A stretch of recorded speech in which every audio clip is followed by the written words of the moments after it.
안녕하세요. 저는 30대 중반 시모와 남편의 추악한 계획을 알고 이혼하게 된 여자입니다.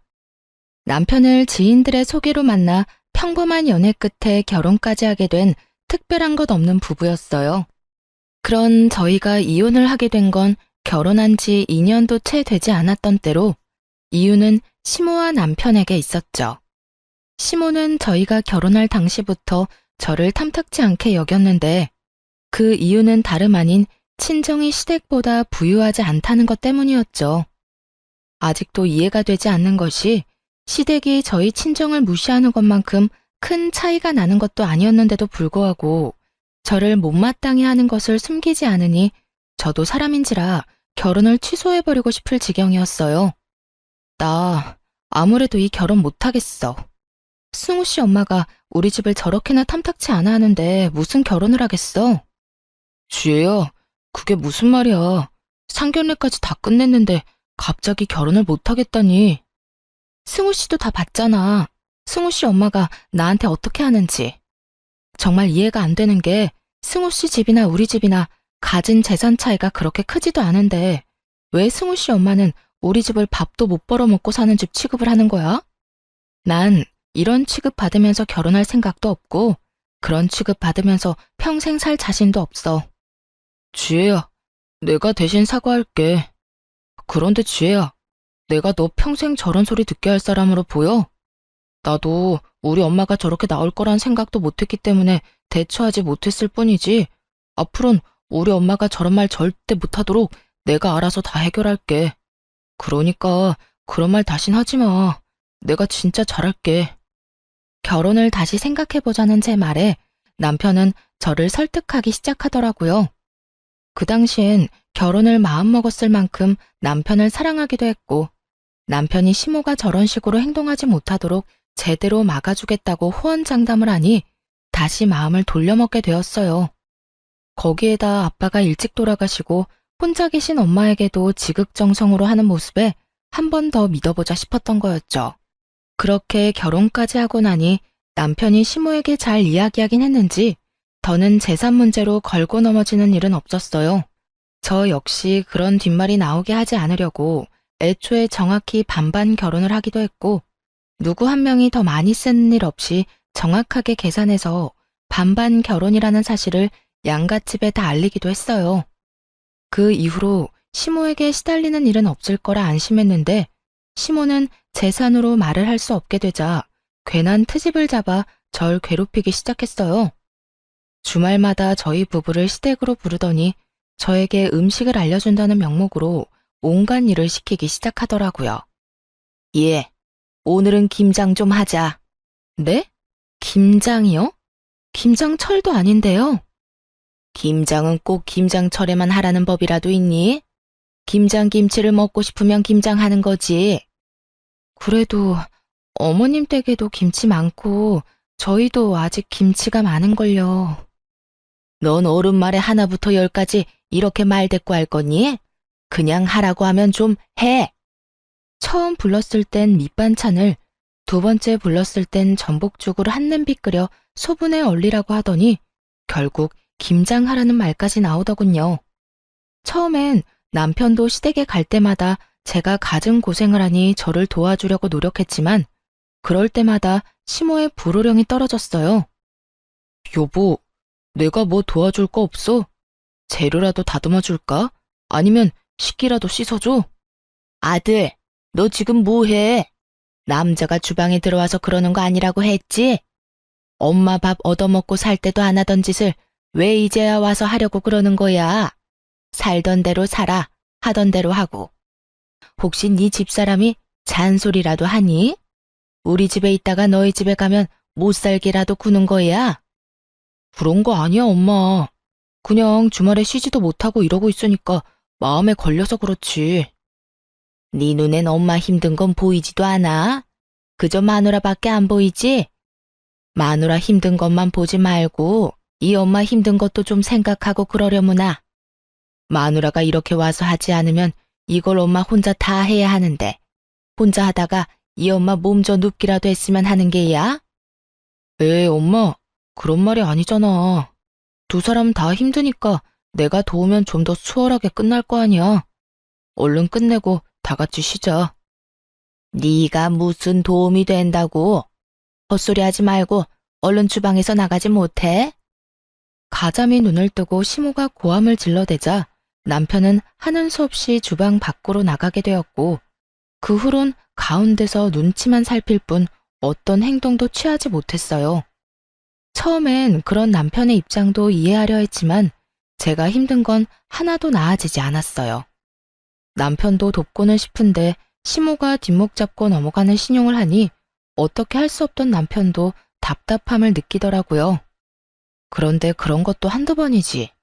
점점 잔소리는 심해지고 주마다 와서 그런 짓을 하고 있자니 이해는커녕 아무 행동도 하지 못하고 있는 남편이 얄미워지더군요. 결국 남편과 전 시댁에 다녀오기만 하면 싸우기 시작했고 어느 순간부턴 그 싸움이 당연해지더라고요. 여보, 정말 어떻게 좀 해봐. 이게 뭐야? 내가 어머님 종노릇이나 하려고 결혼했어? 당신 결혼할 때 뭐라고 그랬어? 이런 일 없도록 중간에서 잘한다고 했잖아. 말은 바로 해. 그때 엄마가 재산 문제로 당신한테 뭐라고 하는 것만 막아준다고 했었어. 그 뒤로 엄마가 그 이야기 꺼낸 적은 단 한 번도 없으니 한 약속은 지켰다고. 그걸 지금 말이라고 하는 거야? 딱 그 말만 못하게 했다고 약속을 지켰다고? 당신 눈엔 내가 힘든 건 보이지도 않아? 처음엔 어떻게 해서든 도와주려고 노력이라도 하더니 왜 요즘엔 강 건너 불구경인데? 왜 아무것도 하려고 하지도 않냐고. 그래서 나보고 어쩌라는 거야. 엄마가 내가 나서기만 하면 뒤로 넘어갈 태세로 화를 내는데. 당신은 당신 엄마가 그 정도 화낸다고 뒤로 넘어갈 사람으로 보여? 절대 그렇게 약한 분 아니니까 도와주거나 말하라고. 아, 몰라. 내 나름대로 최선을 다하고 있으니까 그렇게 못 참겠으면 당신이 못하겠다고 당당하게 말해. 그러면 되겠네. 이런 식으로 나온다 이 말이지? 그래, 알겠어. 그러면 내가 알아서 해결할 테니까 그때 가서 후회하지 마. 후회? 난 후회 같은 거 안 해. 그러니까 뭐든 당신 스스로 해결하라고. 그렇게 다시 주말이 왔고 남편은 시모에게 괴롭힘 당하는 저에게 아예 시선조차 주지 않더라고요. 저희 사이의 미묘한 기류를 눈치챈 시모는 더욱 신나서 저에게 살림 교육을 시킨다는 명목하에 저를 더 쥐잡듯이 잡아대고 있었고요. 도저히 이렇게는 못 산다는 생각이 들었고 시모를 똑바로 바라보며 이렇게 말했어요. 어머님, 저 매주 이렇게 와서 배우는 거 힘들어서 못하겠어요. 더도 덜도 말고 딱 저렇게 말했더니 시모가 당황스럽다는 듯 저를 보더라고요. 그랬겠죠. 이렇게까지 대놓고 힘들다 못하겠다는 말이 제 입에서 나올 거라 생각하지 못했을 테니까요. 이전까지야 남편이 그래도 눈치라도 살피고 다툼이 있긴 했어도 그 끝엔 언제나 미안하다고 했었거든요. 그래서 애써 좋은 게 좋은 거라고 저도 참고 넘겼던 것이었는데 남편이 하고 싶은 대로 하라고 하니 더는 참을 필요가 없겠더라고요. 거기에다 남편이 하는 꼴이 얄밉기도 했고요. 너 지금 뭐라고 그랬니? 네 말은 그러니까 앞으로는 내가 불러도 오지 않겠다. 이거니? 네, 들으신 대로 앞으로는 특별한 날이 아니라면 오지 않으려고 해요. 저도 주말에는 좀 쉬어야 하고요. 체력이 남아돈다고 한들 주마다 여기 와서 체력 소모, 정신 소모하고 싶지 않아요. 사실 이때까지 스트레스가 이만저만이 아니었거든요. 스트레스가 쌓이다 보니 회사 일에도 지장이 있기도 했고요. 뭐야? 너 정말 버르장머리가 하늘을 찌르는구나. 어디 며느리가 시어미한테 온다 못 온다 말을 짓거려대는 거야. 시모의 입에선 결국 욕설들이 흘러나왔고 이상하게도 그런 시모가 보는데 겁이 나기는커녕 차라리 잘 됐다는 생각이 들더라고요. 이렇게 틀어진 이상 오늘부터 더는 이 빌어먹을 시집자리도 그보다 더 꼴보기 싫은 시모도 더 이상 보지 않아도 된다는 생각이 들었기 때문이었겠죠. 저는 이왕 저지른 김에 확실히 하자 싶은 생각에 하고 있던 모든 일을 내팽겨치며 말했습니다. 버르장머리가 없다고 생각해도 어쩔 수 없네요. 이왕 말이 나왔고 이미 먹을 욕은 다 먹은 것 같으니 당장 오늘부터 하지 않을게요. 시모는 제 말에 어이가 없다는 듯 저를 그저 보고만 있더군요. 그런 시모를 뒤로 한 채 집에 갈 채비를 하고 있었어요. 너무나도 평온한 표정으로 가방을 집어들자 남편은 그제야 상황의 심각성을 깨닫고 어떻게 해서든 말리려고 달려들었죠. 여보, 왜 이래 갑자기? 당신 지금 너무 흥분했어. 일단 흥분을 좀 가라앉히고 생각을 좀 해보라고. 이대로 가면 앞으로 어쩌려고 그래? 당신 이대로 가면 앞으로 우리 엄마 어떻게 보려고. 그러지 말고 지금이라도 우리 엄마한테 사과해. 당신이 사과하는 신용이라도 하면 내가 옆에서 도울 테니까 지금 빨리 사과하라고. 내 말 못 들었어? 더는 힘들어서 이렇게는 못 살아. 그러니까 어머님 마음 상한 게 그렇게 걱정이 되면 당신이 사과하고 당신이 마음 풀어드려. 그러면 되잖아. 당신 진짜 그걸 말이라고 해? 지금 제정신 아니지? 미친 거지? 제발 정신 차려. 지금 정신 차려야 할 사람이 누군데? 왜 내가 사과를 해야 해? 잘못한 사람이 누군데? 아무 잘못도 없는 사람을 그저 며느리란 이유로 주말마다 불러서 못 살게 군 사람이 누군데 나한테 사과를 하라고 하냐고. 난 100번 죽었다 깨어나도 잘못한 게 없어서 사과 같은 거 할 생각은 없으니까 그런 줄 알아. 그렇게 남편과 저의 말다툼이 시작되었고 남편은 시모에게 사과를 해라. 전 절대 못한다고 하며 양보도 없는 싸움이 이어지고 있던 그때였어요. 가방 속에 있던 전화가 울리고 잠시 싸움을 멈추고 전화를 받았어요. 양수키 씨 따님 맞으신가요? 저는 구급센터 대원인데요. 어머님께서 신호등을 건너시다가 음주운전 차량과의 교통사고로 현재 병원으로 옮겨졌습니다. 지금 빨리 병원으로 좀 오셔야 할 것 같습니다. 상황이 좋지 않아요. 그 순간 잠시 정신이 멍해졌어요. 옆에 있던 남편은 계속 시모에게 사과를 강요하고 있는 상황에 남편을 뿌리친 채 병원으로 달려갔어요. 병원에 도착해 엄마를 부르는 순간 엄마는 눈을 감아버렸고 그게 마지막이 되어버렸습니다. 갑작스럽게 엄마가 돌아가시고 장례를 치르는 내내 저는 정신이 나가버린 사람처럼 아무 생각도 할 수 없었어요.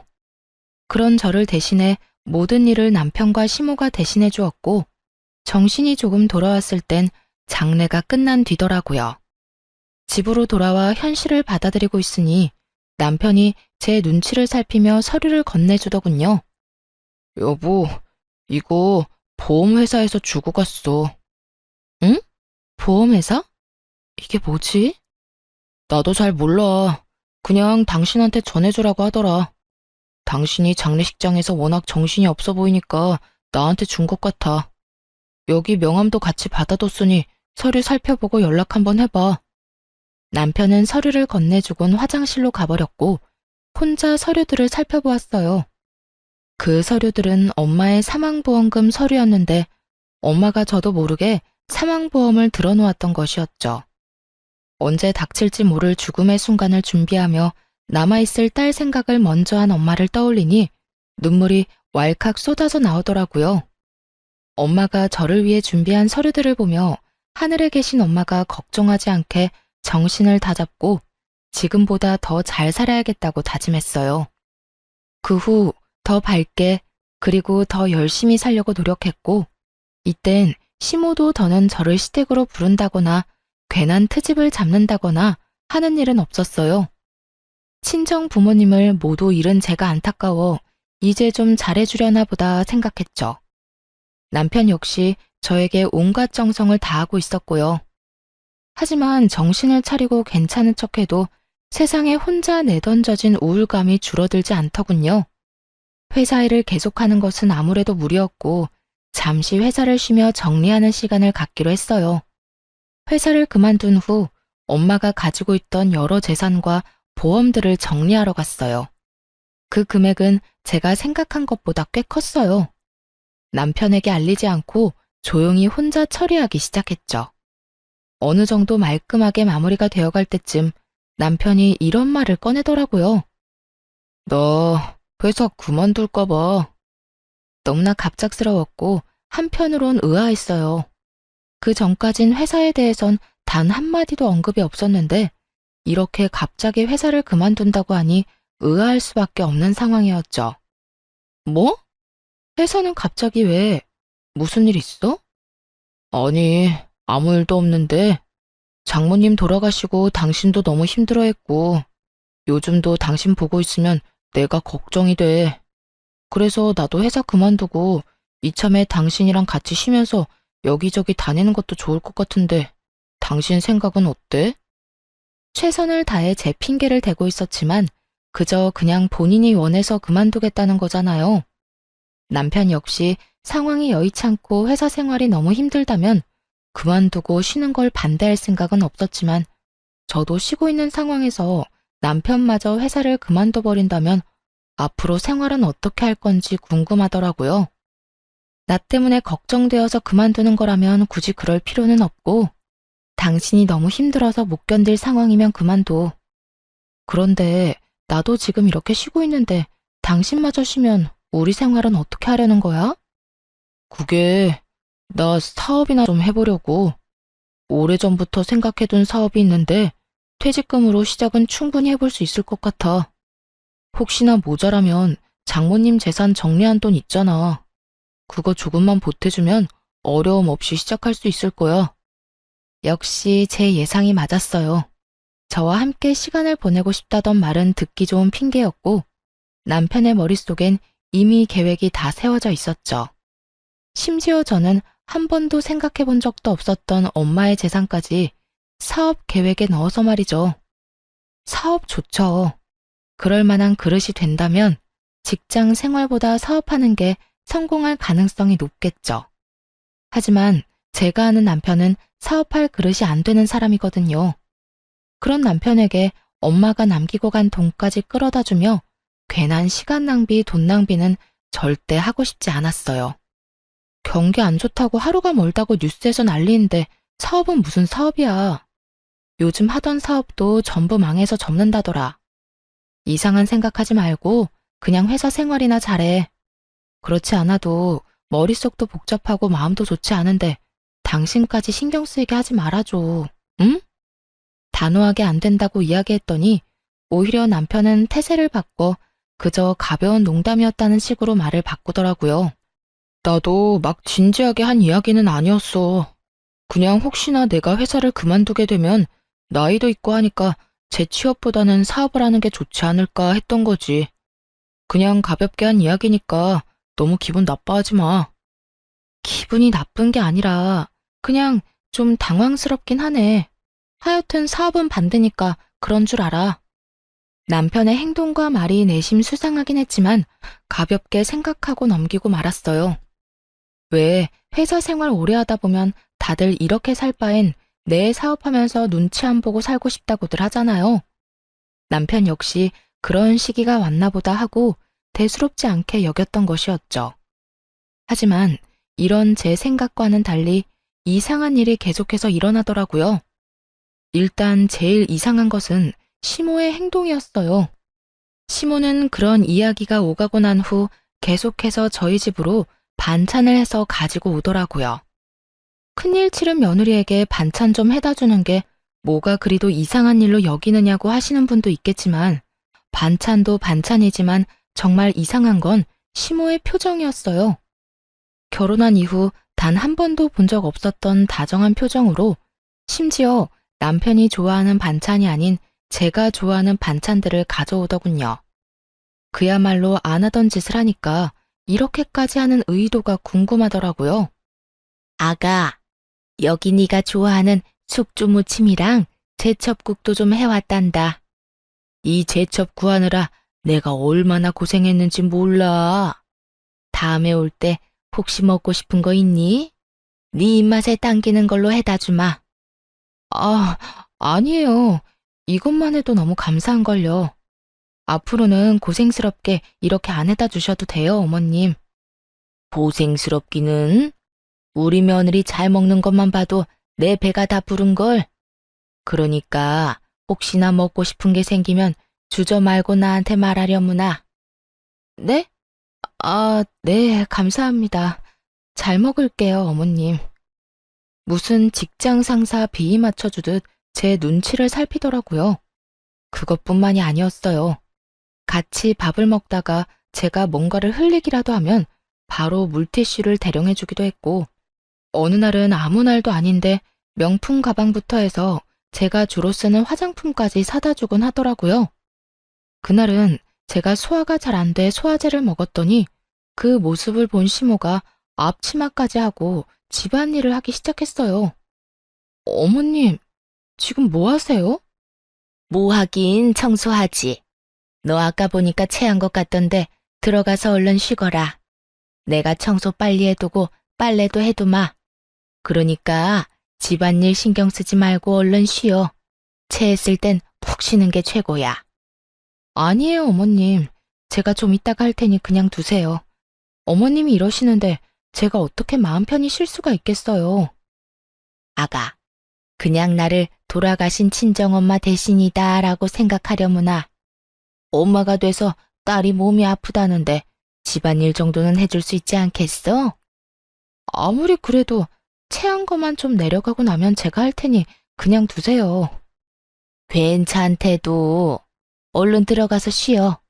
네가 계속 이러면 이 엄마 마음도 불편해.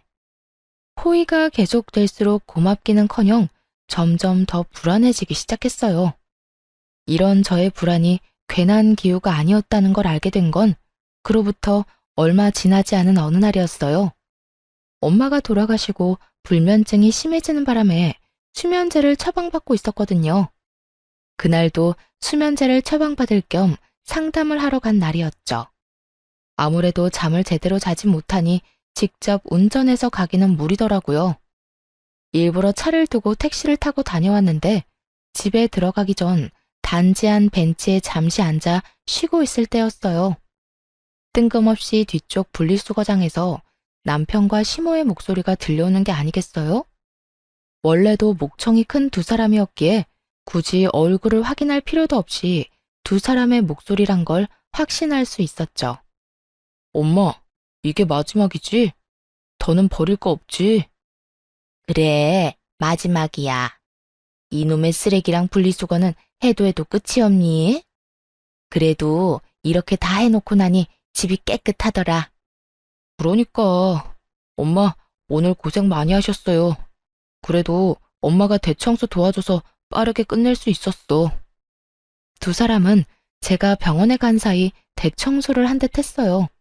그런 두 사람의 모습에 감동해 울컥하던 찰나 이어지는 두 사람의 대화에 소름이 쫙 올라오기 시작하더라고요.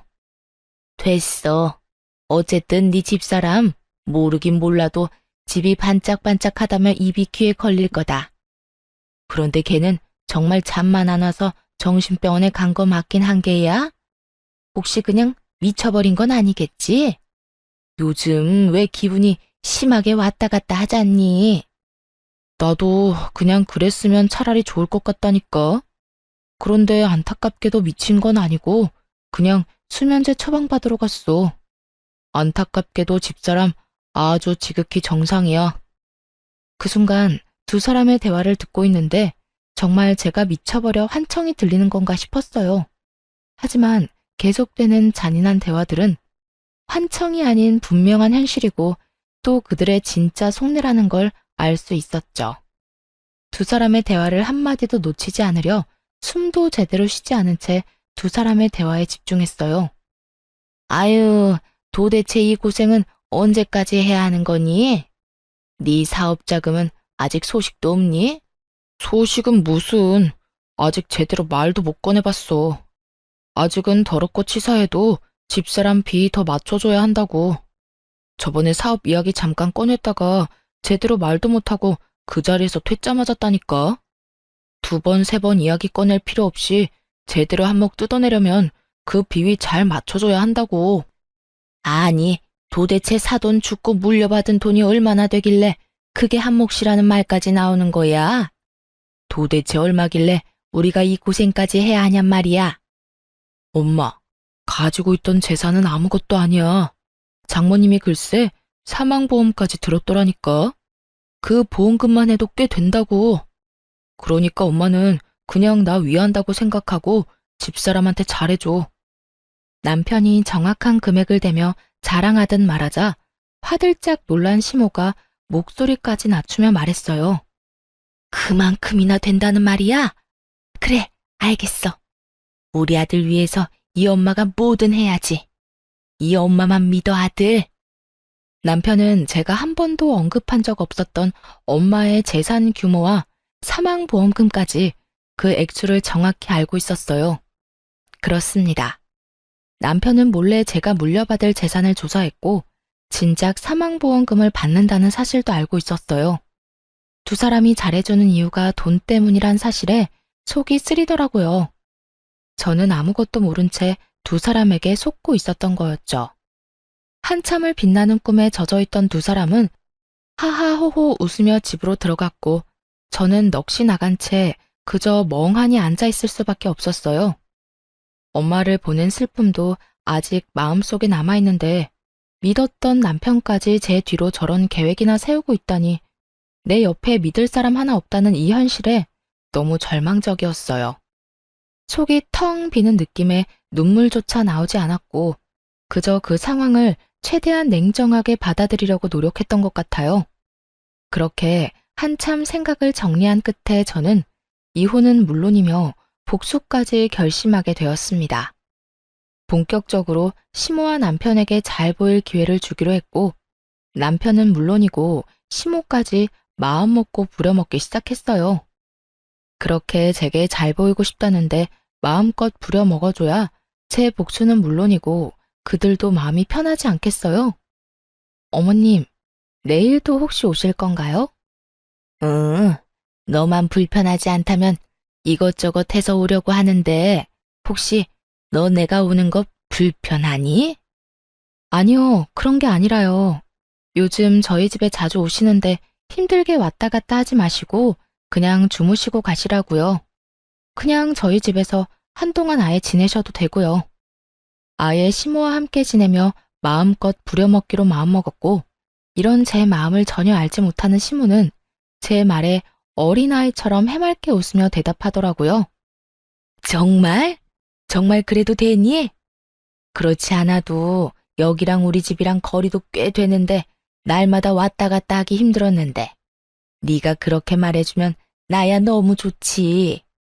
그러면 오늘부터 저희랑 그냥 지내시면서 집안일도 좀 도와주시고 저랑 말동무도 좀 해주세요. 그래, 집안일은 걱정도 하지 말려무나.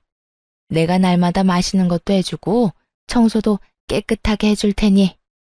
시모는 앞으로 어떤 일이 펼쳐질지 상상도 못한 채 저에게 모든 걸 다 해주겠다며 호언장담을 하더군요. 그런 시모의 말을 지키게 해주기 위해 저는 어떻게 했냐면요.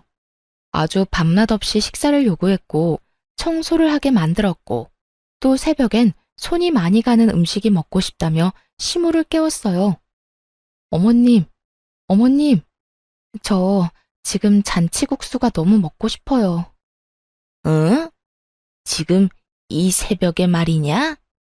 네, 자다 깼는데 잔치국수가 너무 먹고 싶어서 잠이 안 오는 거 있죠? 아무래도 지금 해주시는 건 무리겠죠. 너무 먹고 싶긴 한데 어머님이 정 힘들다고 하면 어쩔 수 없고요. 아, 아니다. 지금 해주마. 자고로 음식은 먹고 싶을 때 먹어야 제일 맛있는 법이지. 밤낮 할 것 없이 대놓고 부려먹는 제 행동에 시모는 화가 단단히 난 듯 보였지만 어쩌겠어요.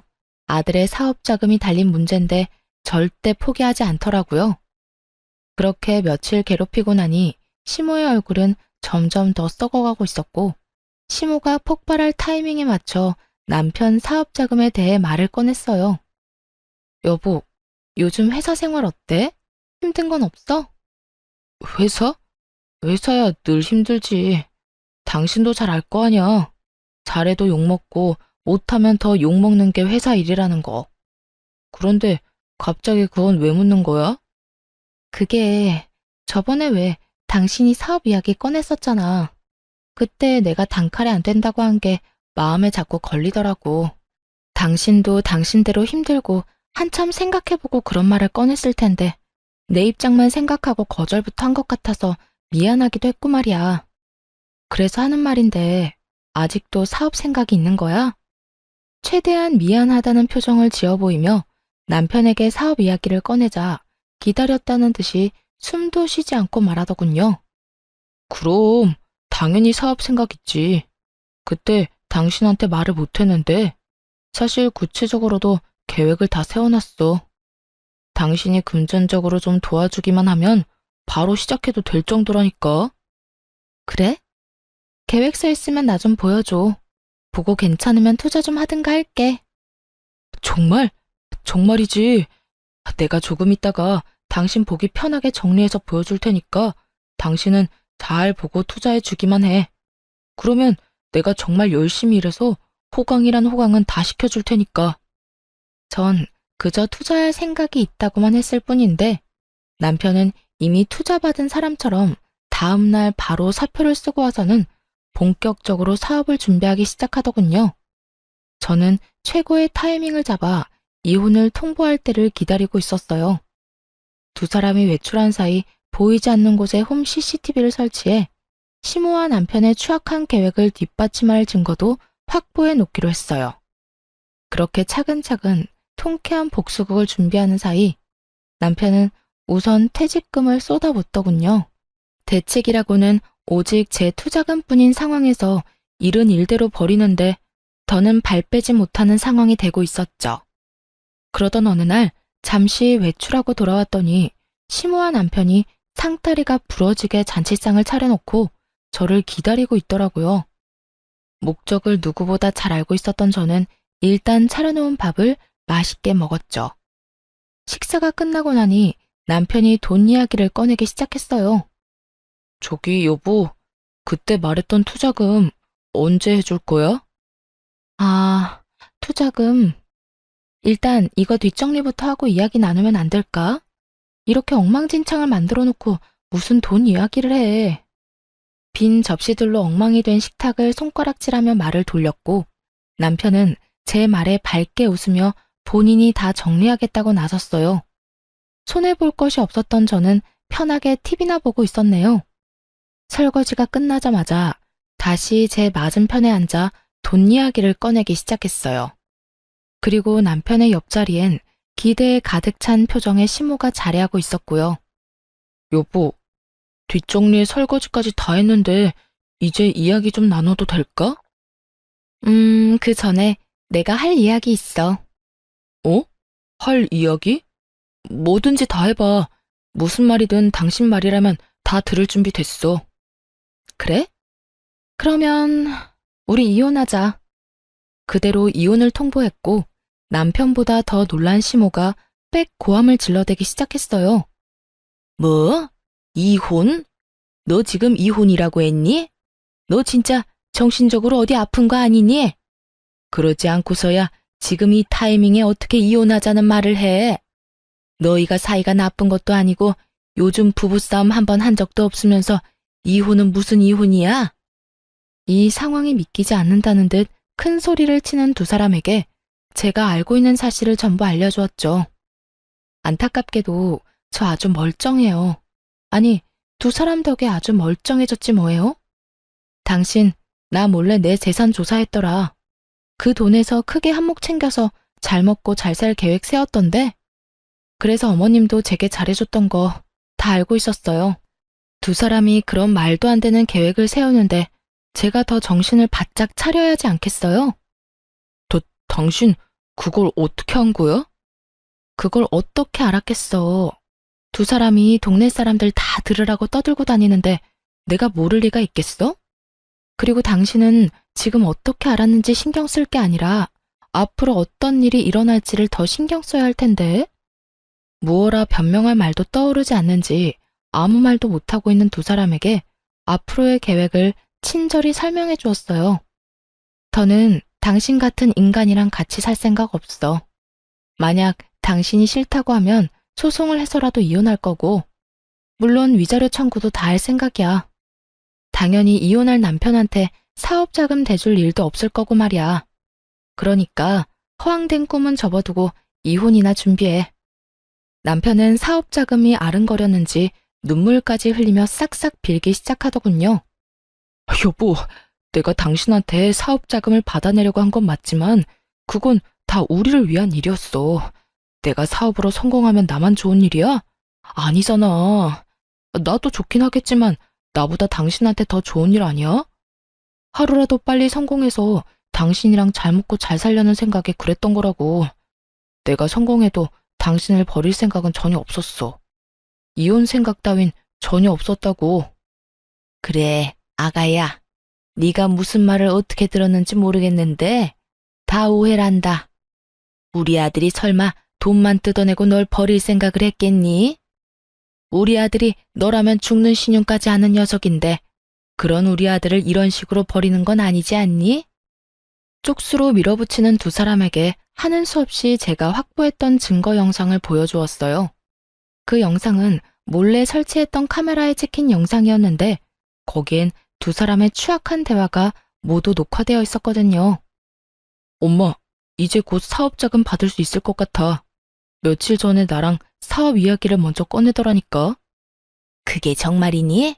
이제 며느리 종노릇은 그만해도 되는 거야? 그래, 그러니까 엄마 조금만 더 고생해. 이제 고지가 눈앞이니까. 아휴, 이번에 사업 자금만 다 뜯어내고 나면 나 이혼해버리려고. 장모님 돌아가신 지가 언젠데 아직도 우중충해서는. 보는 내가 우울증 걸릴 것 같다니까. 크게 한몫 뜯어내고 사업만 자리 잡으면 확 이혼해버리고 나이도 어리고 밝은 여자랑 새 출발할 거야. 그래, 그건 나도 찬성이다. 내가 말을 안 해서 그렇지 저 물건 요즘 얼마나 기고만장한 줄 아니? 시어머니 알기를 얼마나 우습게 하는지. 새벽에 날 깨워서 이거 해달라 저거 해달라. 내가 정말 머리끝까지 화가 난 날이 하루 이틀이 아니었다. 하루빨리 성공해서 고분고분한 며느리 보게 해줘. 그런데 아들, 이번에 사업 자금 받으면 이 엄마 집도 옮겨줄 거지? 지금 집도 좋긴 한데 엄마 더 큰 집에서 살고 싶어. 당연하지. 내가 집만 옮겨주겠어? 사업 성공만 하면 엄마가 해달라는 거 다 해줄게. 정말이야? 역시 우리 아들. 이 엄마는 우리 아들 때문에 살아. 어찌되었든 그 물건 눈에 거슬리는 짓은 하지도 말자꾸나. 당연하지. 우리 조금만 더 참자. 거실은 두 사람의 대화 소리로 가득 찼고 시모는 모든 게 다 끝났다고 직감했는지 그 자리에 주저앉아 멍하니 바닥을 보더라고요. 축 처진 시모와는 달리 남편은 정신이 나가버린 것인지 오히려 큰 소리를 치고 있었고요. 아, 됐어. 당신 돈 받아서 사업 좀 크게 해보려고 했는데 이렇게 된 거 별 수 없지. 당신 도움 없이도 내 사업은 충분히 잘 되고 있고 당신이 돈 안 준다고 해도 대출을 내서라도 성공만 하면 되는 거니까. 내가 무슨 수를 쓰든 성공할 거니까 그때 가서 후회나 하지 마. 후회? 후회 같은 소리 한다. 그런 말이 하고 싶거든. 사업이나 성공하고 그런 말을 해. 당신이 하고 있는 그 일이 진심 성공할 수 있을 거라고 생각해? 왜? 못할 것 같아? 당신이 뭘 알기나 해. 사업의 사자도 모르는 당신이 그런 말하면 내가 뭐 겁이라도 낼까 봐? 왜? 돈 좀 있다고 사람 막 무시해도 된다고 생각하는가 봐. 무시할 만 하니까 무시하는 거야. 뭐 당신 돈 가지고 당신이 어떻게 하든 내가 상관할 바는 아니지. 어차피 이혼할 건데 뭐. 어찌되었든 그 사업 잘 돼서 나처럼 우울한 여자 말고 젊고 밝은 여자랑 백년해로 하길 바랄게. 당신이 그렇게 말하지 않아도 그럴 거거든? 말이 나왔으니까 하는 말인데 당신 정말 우울해서 나도 이혼하고 싶었다고. 돈 받아낼 때까지 참고 살려고 했더니 이렇게 먼저 이혼해달라고 해서 고맙네. 그렇게 고마우면 위자료나 잘 준비해놔. 그때 가서 구질구질하게 못 준다고 매달리지 말고. 그까지 푼 돈 얼마든지 줄 테니까 청구나 해. 이혼도 질질 끌지 말고 빨리 해버리게 말이야. 다가올 미래도 모르는 남편은 큰 소리를 뻥뻥 치더군요. 한껏 비웃어주고 집을 나와버렸습니다. 이혼은 생각보다 더 순조롭게 진행되었고 두 사람에게 다 위자료를 받고 이혼을 할 수 있었죠. 그 후 전 남편의 사업은 말처럼 잘 되었냐고요? 전혀 잘 되지 않았어요. 전 남편의 말처럼 사업의 사자도 모르는 제가 봐도 전 남편이 구상하고 있던 사업은 허황된 꿈에 가까운 사업이었어요. 성공은커녕 돈만 버리는 허튼 짓에 가까웠죠. 그렇게 퇴직금뿐만 아니라 대출까지 내서 진행했던 사업을 최단 기간 시원하게 말아먹은 전 남편은 거기에서 포기하지 않고 또 사업을 한다고 시모 집까지 팔았다고 하더라고요. 그야말로 지독한 사업병에 걸려버린 거였죠. 하지만 사업에 관한 그 어떤 지식도 노하우도 없던 전 남편이 돈만 끌어다 붓는다고 한들 그 사업이 성공할 리는 없었죠. 끝끝내 여기저기 돈을 빌리고 다닌다는 소문을 들을 수 있었어요. 그리고 저에게 연락이 왔더라고요. 돈을 빌려달라고 말이죠. 정말 염치 없는 말인 거 잘 알고 있는데 혹시 나 돈 좀 빌려주면 안 될까? 내가 정말 사정이 너무 급해서 그래. 설마 했는데 돈을 구걸하는 연락을 하다니 정말 갈 때까지 갔구나 하는 생각이 들었어요. 전화 걸 때 누구한테 거는 전화인지는 똑바로 확인은 한 거지? 나 네 전 부인이야. 그냥 그저 아는 지인이 아니라고. 알고 있어. 내가 오죽 급했으면 당신한테 이런 연락을 했겠어? 나도 내가 얼마나 지금 한심하게 보일지는 잘 아는데 정말 너무 급해서 그래. 그러니까 나 돈 좀 빌려주라. 당신 나하고 우리 엄마한테 받은 위자료도 있고 장모님한테 물려받은 재산에다가 사망보험금도 있잖아. 너 진짜 제정신 아니구나? 내가 다른 돈도 아니고 우리 엄마 목숨값으로 널 도울 것 같아? 그리고 다른 돈도 똑같아. 너랑 네 엄마한테 받은 위자료는 말 그대로 네가 나한테 준 상처에 대한 대가인데 그 돈을 널 왜 주겠어? 너한테 10원짜리 한 푼 못 주니까 이딴 구걸 하지도 마.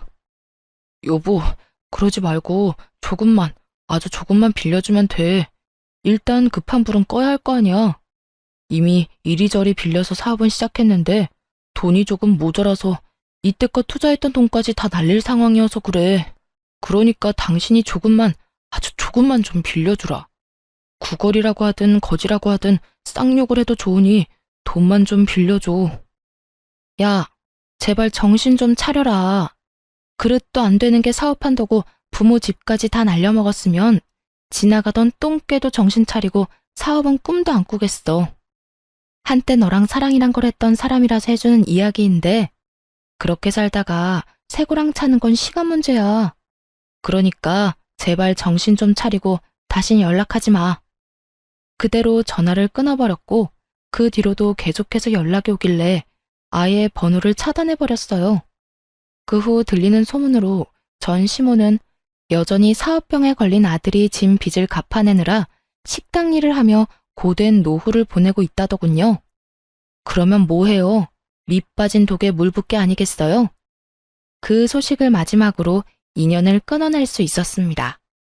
그 후 저는 회사 복직을 미루고 재충전의 시간을 보내고 있어요. 요즘은 이리저리 발길 닿는 대로 여행을 다니기도 하고 그렇게 다니다 마음에 드는 곳이 있으면 오래 머무르기도 하며 심적인 안정을 되찾고 있어요. 친정엄마의 갑작스러운 사고와 연달아 일어난 이혼 때문에 힘든 시간을 보낸 건 사실이지만 요즘은 수면제 없이도 잘 잘 만큼 많이 안정된 시간을 보내고 있습니다. 아마 이곳저곳을 다닌 게 많은 도움이 된 듯해요. 회사에서도 이런 제 상태를 이해해 주신 덕분에 올해까지는 마음 놓고 푹 쉬고 내년에 복직할 예정이에요. 다시 일개미로 돌아가기 전 부지런히 여행을 다녀보려고요. 이혼할 당시 힘들었던 이유는 주변에 어떻게 해서든 돈 한 푼이라도 뺏으려는 사람만 있다는 사실이 저를 너무나도 힘들게 만들었어요. 어떨 땐 제가 살아온 삶을 부정하는 기분이 들기도 했고요. 하지만 이혼하고 여행도 하고 또 새로운 사람들을 만나고 그렇게 하나둘 인연을 쌓다 보니 저를 많이 사랑해주고 아껴주는 사람이 있다는 걸 알게 되었네요. 더 이상 인간관계에 힘들어하지도 말고 어제보다 오늘을 더 열심히 살아야겠다는 생각이 들더라고요. 그래서 결론은 지금 참 행복하다는 거예요. 사람들을 많이 만나기도 하고 그런 좋은 사람들과 많이 웃기도 하며 함께 즐거운 시간을 보내고 있어요. 앞으로도 지금처럼 많이 웃고 제 삶에 만족하는 시간을 보내며 행복하게 잘 살아가 보려고 합니다. 이로써 저의 긴 이야기도 끝이 났네요. 다들 어떠셨을까요? 긴 이야기가 지루하진 않으셨을지 걱정스럽기도 하네요. 지금까지 함께 해주셔서 정말 감사하며 늘 행복하시길 바라겠습니다.